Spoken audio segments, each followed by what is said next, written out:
Today we are visiting the very sobering Horton Grove. Horton Grove was an area of houses for enslaved African Americans at the 30,000-acre Bennehan-Cameron plantation complex, which included Stagville Plantation in the northeastern part of Durham County, North Carolina. The slaves who lived at Horton Grove were held by the influential Bennehan and Cameron families.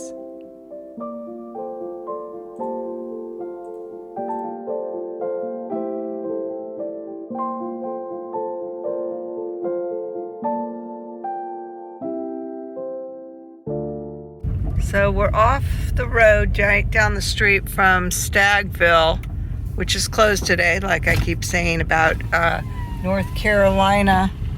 Historic buildings are closed on Sundays and Mondays, which is a bummer when you're on a vacation trying to see historical things. You just have to plan accordingly. Yep. So this is called Horton's Grove, and these particular quarters you don't see because they're two-story, and they were hand-built by the enslaved people of this giant plantation. You don't normally see the fireplace. They don't usually have the conveniences of a fireplace. But this plantation enslaved over about 1,000 people. And it grew in size, it doubled in size when two people got married and they merged the plantation. So it's a very solemn place. We are lucky to be able to see this today since most historic sites are closed on a Monday here in North Carolina. So normally you can take like a car tour with somebody that will take you around to all the different buildings. You know, you follow her in your car, but our plane was 3 hours late when we got here on Saturday, and we missed all that. And we would have had all day Sunday to be able to tour Stagville, but the main site where the plantation is and what's left of the plantation is closed down right now, but this is open. So Thank you, Southwest Airlines. yes, thank you, Southwest Airlines. So I would have liked to have gone inside. Now these bricks that you see were all handmade by the enslaved people of this area, and they say that if you go up close to them that you can see the fingerprints of those people, which is kind of a just kind of a neat thing to see, to think that, you know, that person's immortalized in the brick here. So we'll see if we can find some prints.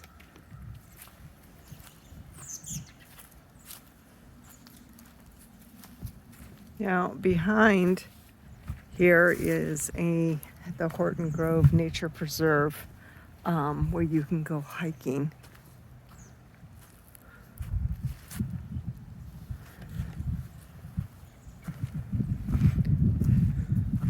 Oh, well. You think that's a well? Oh, it is. Yeah.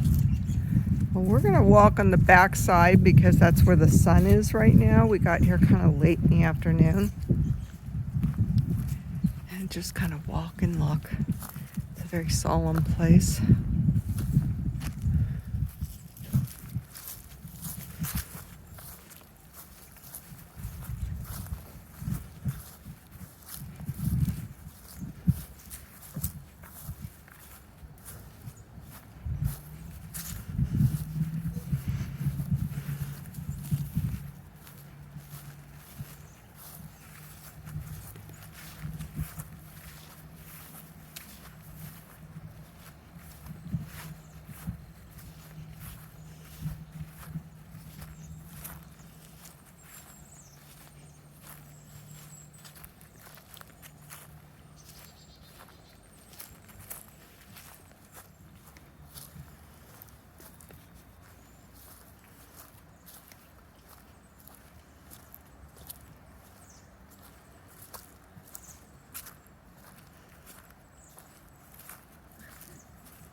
So again, if you wanted to go inside these, you need to be on one of the tours, the Stagville tours.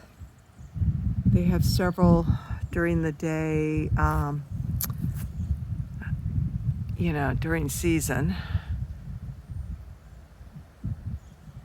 See all the windows,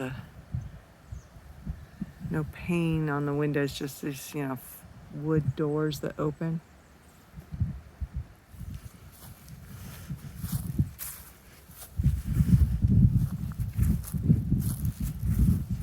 I think from here, I can see a fingerprint in the, I might be mistaken. Yeah, I think I might be mistaken. Well, maybe not. This looked like a fingerprint to me. What's neat is the wrinkling that's in this. Not seeing any others.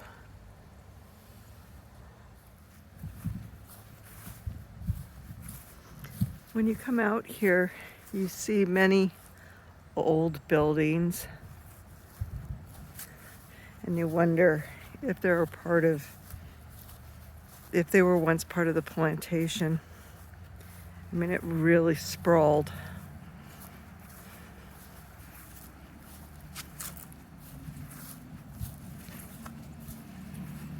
And I think that the only reason that this property is open is because of the nature preserve.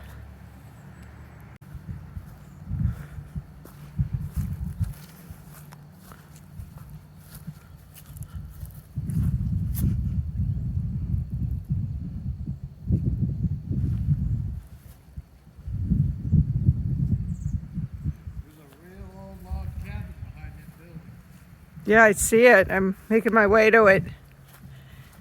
Mr. Martini was saying there's actually two of them. That there was a really old log cabin, but there's actually two of them. There's one in the woods there, and this one. These might be original quarters. There's actually two. There's one here and there's one over there. See if we can walk up to that one.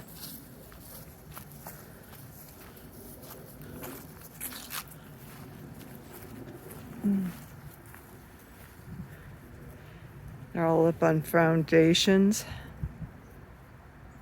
It's very cool. We'll make our way down to this one. It's like all cockeyed. It's like it's fallen off its foundation.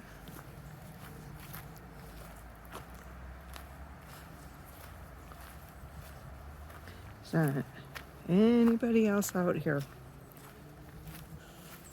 There's many corporations nearby, like Merck. And actually, I think there's some graves right in the Merck parking lot on the side, around that area, that were slave graves. I think that the family who owned the plantation, I think their grave is by the plantation building that we can't get into. But I wanted to find where the enslaved people were buried, and I believe around that Merck building they were. Wow, look at this. Really old. This is cool. Is that an old metal roof that's on it? His roof. Well, it's even got rain gutters on it. Oh wow, it's pretty beat to crap.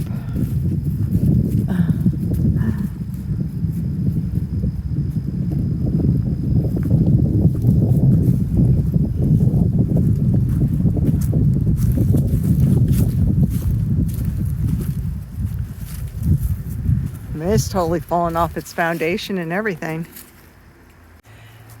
So I'm expecting moonshiners to come out of the forest any minute. This is what, look at all this metal back here. Looks like it's got buckshot all on it too. This right here looks like it has buckshot in it.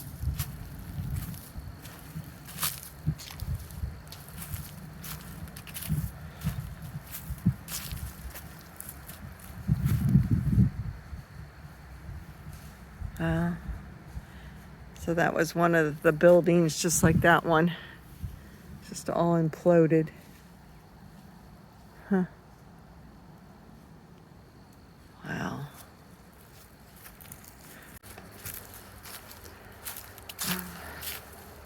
Just you keep walking, you just keep coming across buildings.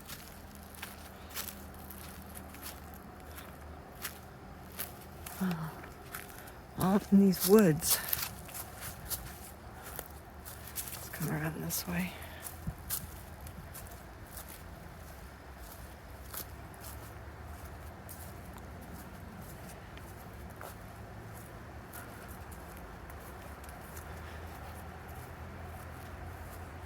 There's even more metal debris in there.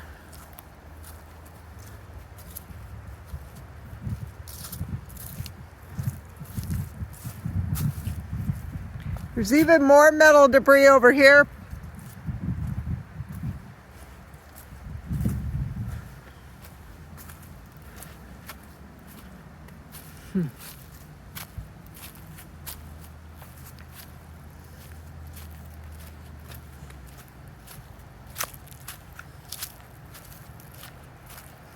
So there's interpretive signs up when you first come in to Horton Grove.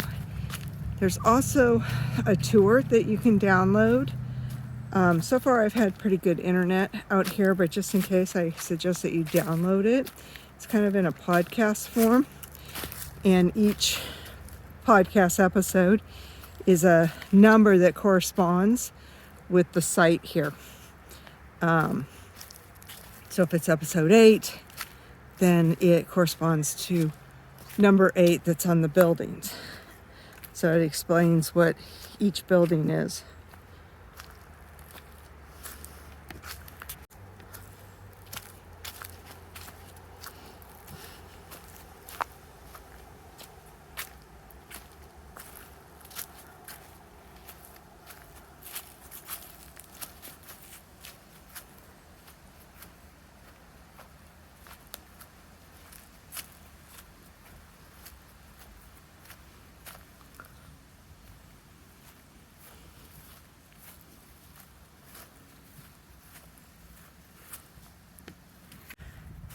So that building might be later, at a later time than the quarters were.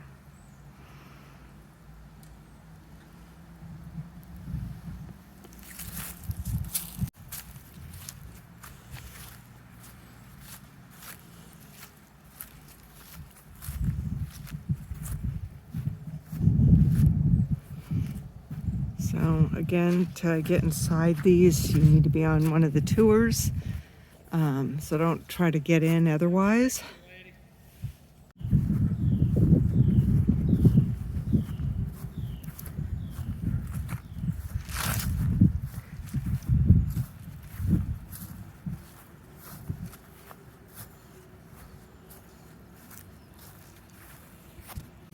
Some kind of brick over here. Maybe it was a well, or some kind of smokehouse, you know, some kind of outbuilding, but those are with the handmade bricks too, it looks like.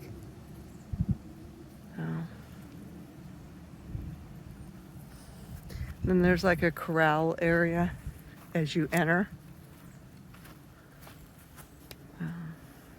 Very solemn place to visit. I know that they have a lot of events here. You can see they do fires here, probably maybe they have cooking demonstrations or campfires, nights. But definitely check this out if you're in the Raleigh-Durham area. It's definitely worth a stop. Even if the main plantation area is closed, definitely make your way to Horton Grove. So even the windowsills have like rain, you know, what do you call those, panes or whatever. I mean, the craftsmanship is just wonderful. So many of the enslaved people after emancipation stayed here and became sharecroppers. and still lived in these quarters or in the area.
So, this is the Great Barn. The Camerons ordered this to be built in 1860. And it was built pretty much in a year. It was one of the largest barns in North Carolina. And it's 3 stories. So it's pretty cool. And it's just down the street from the enslaved quarters.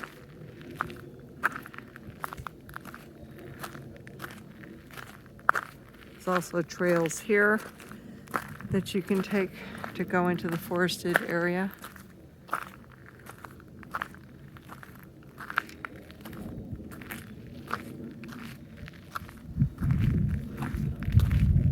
So just to show you how big this barn is, there's Mr. Martini sitting in the car. You know, it's 3 stories. I'd get back further, but it just rained a little while ago and it's like all mud. So it's pretty good size. So right through those trees is the Hart House and the enslaved quarters. And so as you can see, this is just down the street. A big old ass barn. It is big, very big. And you can see there's a trail right here, takes you over to the Hart House and the enslaved quarters. So we were looking for the Harris Cemetery, but we've come up to a guard gate, so we can't get through. But, you know, there's an old structure right there that's probably from the plantation. So yeah, the cemetery's up that road, the Harris Cemetery, but we could probably walk it, but it's like a 9-minute walk, and I actually just had foot surgery and I can't make that walk. But I will put the coordinates in the description of this video. So if you come out here, that you can go out to the Harris Cemetery, which is where enslaved people were buried, and then after emancipation, they continued to use the cemetery.